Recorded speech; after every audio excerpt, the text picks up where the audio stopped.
এনে শুনিম বুলি কোৱা কিন্তু এনে শুনি নমস্কাৰ বাতৰি পুনৰ কৈছোঁ শালমাক বৰুৱাই 25 তাৰিখ শুক্ৰবাৰে হৈ যোৱা দুৰ্ঘটনাত এটা কেৰেলোৱাই এখন ডুমৰা গাজত খুন্দা মাৰি প্ৰায় 10টা ঠেং ভাঙিব নোৱাৰা অৱস্থাত পৰি আছে।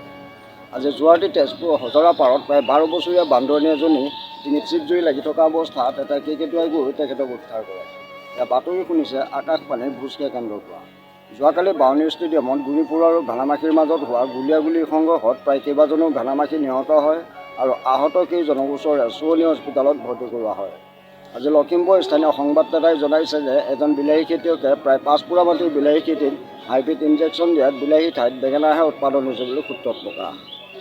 যোৱাকালি তেজপুৰ পদুমপুখুৰীপাত অনুষ্ঠিত হোৱা সদৌ অসম ভিত্তিত পতা পাদৰ প্ৰতিযোগিতাত পাদৰী চাহাবে প্ৰায় 551টা পাত মাৰি তেখেতে প্ৰথম স্থান লাভ কৰে, লগতে অসমলৈ সুনাম অৰ্জন কঢ়িয়াই আনে।